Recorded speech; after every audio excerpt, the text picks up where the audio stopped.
The traditional understanding of pain centers around injury, whether it's a twisted joint, a herniated disc, or a broken bone, triggering inflammation and activating nociceptors, the neurons responsible for detecting and transmitting pain signals. But in millions of people, especially older adults, pain persists long after the original injury has healed, or arises without any clear trauma at all.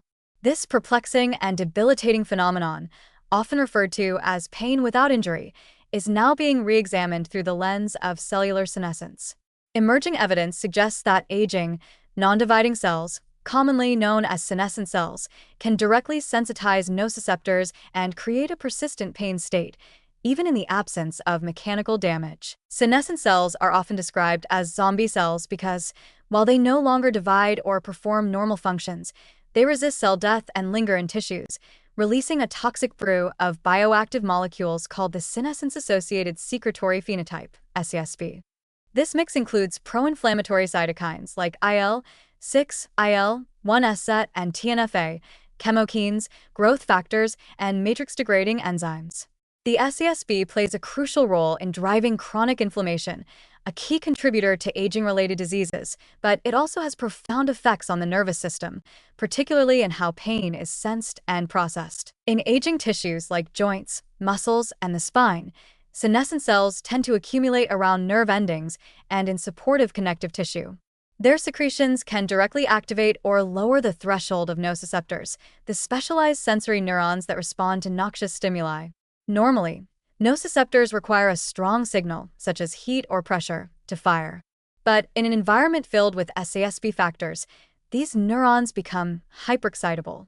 Molecules like prostaglandins and bradykinin increase the expression and sensitivity of ion channels like TRPV1, NaV1.7, and A6, which are central to pain signaling. As a result, stimuli that would once be benign, light touch, gentle movement, even changes in temperature, can provoke pain responses. This is known as peripheral sensitization, and it is a defining feature of chronic pain syndromes. But the impact of senescent cells may go even deeper, literally. In studies involving aged animals, senescence has also been found in the dorsal root ganglia, DRG, and spinal cord, the structures that relay and interpret sensory information. Here, senescent glial cells and neurons may contribute to central sensitization, a condition in which the spinal cord amplifies pain signals out of proportion to any actual tissue damage. This creates a vicious cycle. Peripheral SASP factors prime the nerves, and central senescence alters the processing of those signals, turning up the volume on pain even in the absence of new injury. One compelling animal study showed that when senescent cells were selectively removed from joint tissues, pain behaviors improved significantly, even though the structure of the joint hadn't changed. This suggests that it wasn't the physical degeneration of cartilage or bone driving the pain. It was the inflammatory signaling from senescent cells creating a hypersensitized nervous system. Similar findings have been reported in models of disc degeneration, where senolytic therapy, targeted clearance of senescent cells, reduced both inflammation and pain responses. This line of research is revolutionary because it challenges the long-held idea that chronic pain is always rooted in structural abnormalities. Instead, pain may often be a chemical consequence of a toxic cellular environment, particularly one polluted by senescent cells.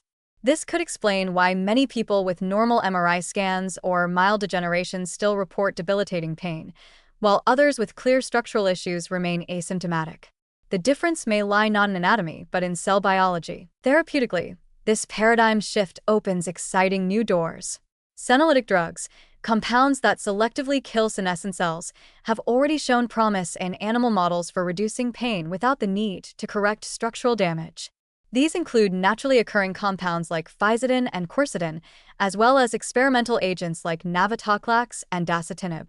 By eliminating the source of chronic inflammatory signaling, these drugs may reset the nervous system's sensitivity, offering relief in conditions like osteoarthritis, fibromyalgia, and low back pain. Beyond senolytics, xenomorphics, drugs that don't kill senescent cells but suppress their inflammatory secretions, may also reduce nociceptor sensitization.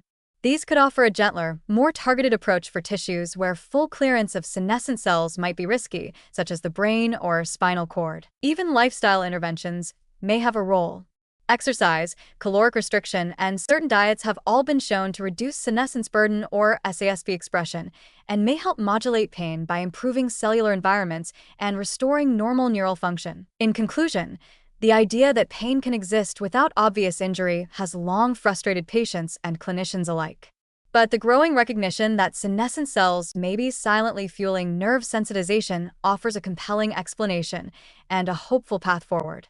Rather than treating chronic pain solely through structural repair or symptomatic relief, we may soon have the tools to address its cellular root causes. By clearing or calming zombie cells, we may not only reduce pain, but restore resilience to aging tissues, turning off the chemical alarm bells that never should have been ringing in the first place.